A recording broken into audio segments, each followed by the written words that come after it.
My name's Amy Batson, and I'm the president of Women Lift Health. We're all here today as part of the People First Community, a collective of organizations and individuals across sectors who recognize the need to invest in diverse and representative leadership as the critical path towards more sustainable development and transformative change. Hundreds of millions of people around the world still lack access to fundamental services, including quality education, healthcare, clean water, basic nutrition. Why is this the case? Why, despite all our technical advances and our funding, are we falling short? In 2002, when I was aged 9 years, I received the shocking news that my mother had died. And at the time, I was still grappling with the thought of having no father in my life. And so I asked myself, what can I do to try and have a fairer shot at life? And the only way to do that was through education. After graduation, to have the option of working either for Uganda's central bank or join Teach for Uganda's inaugural fellowship program that began in 2017. I chose the latter. And when I went there, what I saw personally I hadn't seen in my past experiences. There were children who would come to school at 7 in the morning and they would spend the whole day without having a single meal. What ended up happening is we addressed that issue by launching a feeding program that benefited more than 500 learners in the school. And currently we're trying to sort of see what we can do as members of the associate board to fundraise resources and begin to see how we can help communities in Ethiopia and other parts of Africa to try and address public health issues and other issues related to inequity, gender inequality, and so on and so forth. So today I'm here to share my leadership journey in the hopes of inspiring other leaders, especially women leaders, but also encourage greater investment in leadership. I've had the privilege of working with great people and great organizations and stakeholders impacting millions of people across Africa, which I'm very proud of. As a woman leader in the health sector, because of being in a position of power, while this journey hasn't always been smooth, each challenge has shaped my path. I think we all know that leadership is not easy, but the most important thing is how you don't let the weight of the challenges make you collapse. And I spearheaded a public-private partnership to make sure that we have private sector facilities, network of facilities, over 400 of them, to be able to deliver affordable quality healthcare, specifically contraception for women. So not only did it help to increase access, but most importantly, we also build women entrepreneurs. I just wanted to share 2-3 things on these several key factors that have shaped my leadership. One of them is investment in leadership. Many people along the way have invested in my leadership in terms of training as well as mentorship. The other thing as well is really making sure that there's a community of leaders to lean on. We always underestimate, but women leaders need support networks. We must use our positions of power to be able to transform individuals, our communities around us, and also institutions. When I was 12 years old, I had the opportunity to join an organization called Curious Minds. I was just in primary school by then, and they focused on child rights advocacy. I had the opportunity at first hand to be involved in national programs on advocating for children's rights, traveled throughout the country in Ghana, and at first hand saw how a lot of young people do not have access to education, girls do not have access to contraception, and unsafe abortion very prevalent in Ghana. This was at a very young age. And I saw at first hand what inequality also meant. And I remember in 2018, one organization I did work for, we gathered data on, maternal health indicators in Ghana and also adolescent health, sexual reproductive health and right. And once we were done, we wanted to do more, but there was no funding. But then my colleagues and I didn't give up. And we presented the findings of the data that we collected at the Ghana Adolescent Health Conference. And I was lucky enough because some of the findings that we got on out-of-school young people when it comes to comprehensive sexuality education was very revealing. And so at the conference, we were invited by the Ghana Adolescent Health Strategy Committee, which was in the process to present our data. And luckily, that data made its way to influence the policy. We did this because we were dedicated and committed. After that work, I was recommended for the first inaugural United Nations Sustainable Development Goal Action Campaign Awards. And out of over 700 projects, I was one of the 7 young leaders who won that award that year.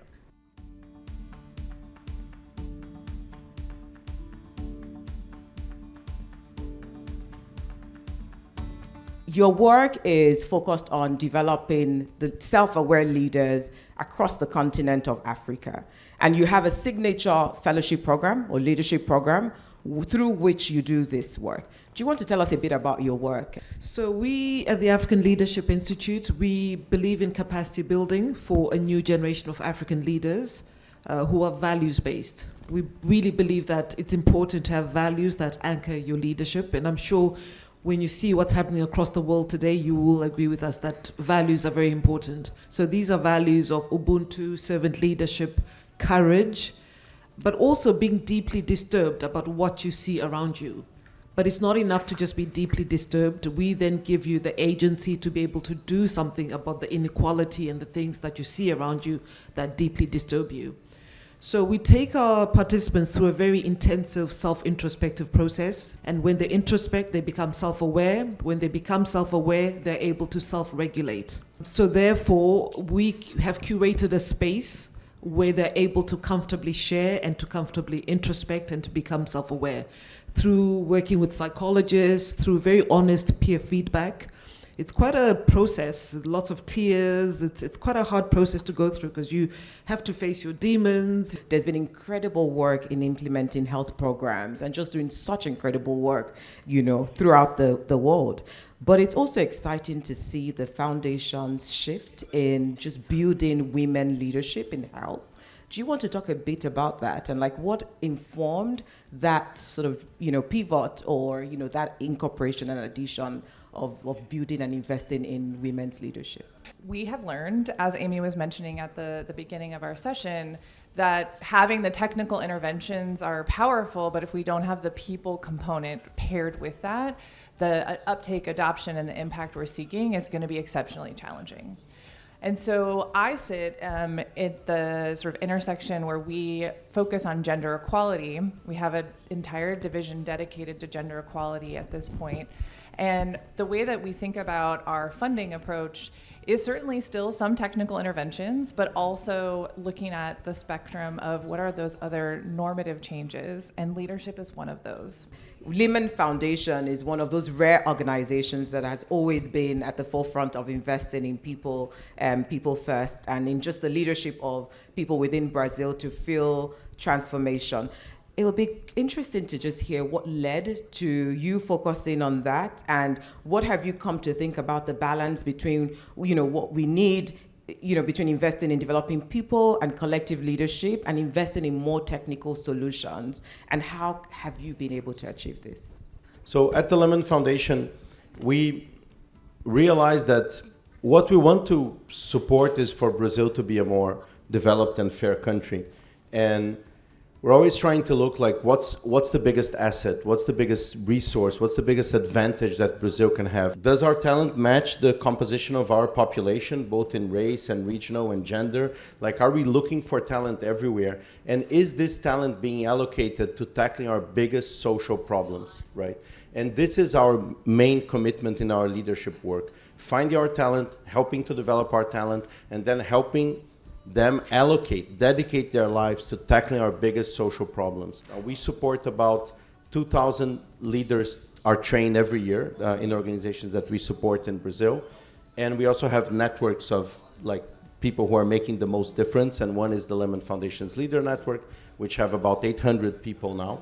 And we're seeing them moving to different positions, making difference and being able to push the country to the next level.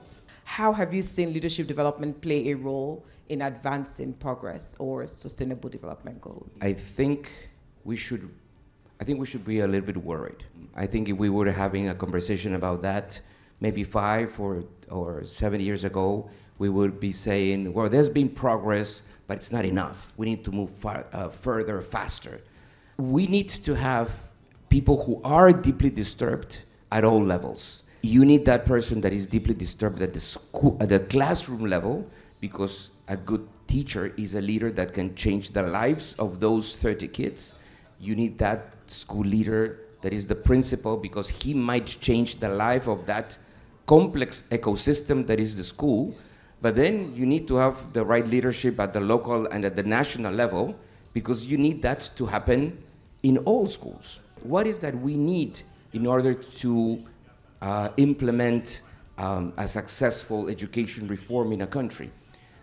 You need to have the right technical design, the design of the program. Then you need the money. You might have the right design, even you might have the money. But then you need two things. You need to have the implementation capacity, and then that's having the right people, having the right bureaucracy. And fourth, you need to have the political alignment and the leadership at all levels for things really to move. I wonder what the challenge is in really scaling the leadership of women in your space. I think sometimes the challenge is there are so many amazing individuals, programs, ideas, organizations to fund, and that prioritization is challenging. Women are on that precipice of getting into the senior-most positions that are going to make those decisions in the room and make those decisions about how resources are allocated. And that is really, when you think about what are we trying to change, certainly inspiring and bringing people on a journey and having that kind of cultural transformation dynamic is important. And so how do we start to make those investments that are long game? We have a 10-year strategy, which is very exceptional for us at the Gates Foundation, and we did that intentionally because we know it's a long game. To start to track and see that change and see women move from those mid-career positions into more senior positions. How do we inspire donors and funders to fund differently in a way that helps to invest in people and in leadership development? I have this cruel joke that I divide philanthropists in two groups: the ones who just started and the ones who are disappointed, right? And I think part of it is because I think people underappreciate the complexity of the problems they are trying to tackle. So my sense is that we need to get people to understand the complexity of the issue, right? I think Barack Obama said, hope is not a strategy, right? And I think there are lots of people hoping for a lot of things. But if you really want to make a difference, you're going to invest and you're going to think about it and you're going to sustain it for 10 years and you're going to surround yourself by the best possible people and you're going to pay well and you're going to really do this and you can do it. It is possible to do it. So there are good organizations doing this. I mean, we have the inspiration of Teach for All doing this all over the world. We have here organizations in Brazil doing this. Motriz is here. They do a program training young people to serve in government, and then they help governments to think really how they are selecting their best people, how they are training their leaders, how they're ensuring mid-level managers, all these people that Jaime just described. We have the Lemon Center for Equity in Sobral. They are also here. They are training the school principals. Now they are training mayors, how we're going to get the mayors to have the right kind of mindset around education, prioritizing education, many other organizations, I'm sure. So I think we need to gather these people together, start to create what we agree on are the key policies, what are the key metrics. What is your action to this group here today? What would you like them to take away? In 30 seconds, I'll be timing you. One is ensuring that you're prioritizing leadership in your investments, your grant making, your program design, and fighting for that inclusion in your investment design.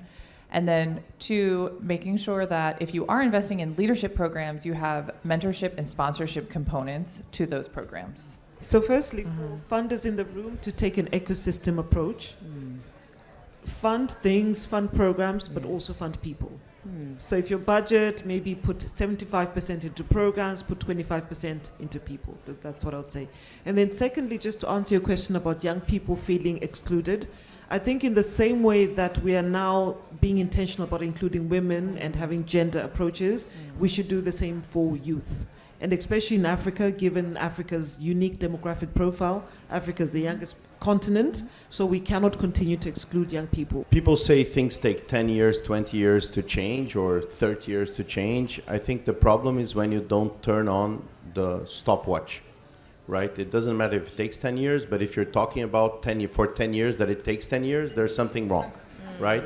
So just start doing it. And we're talking about gender equality and women inclusion. Lots of women here from our teams or colleagues report having very bad interactions during this week with men, like in meeting with men. Like men are not looking at women, they are talking to the other men on the table and not to the woman on the table. So you can change this now. This is not like a global problem.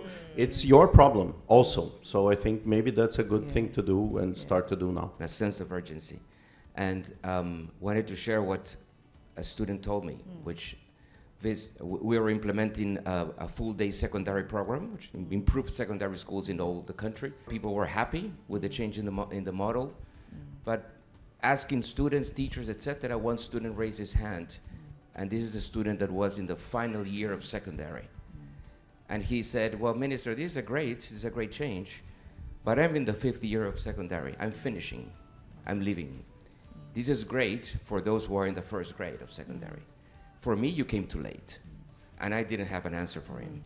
We came too late. His adolescent years were gone.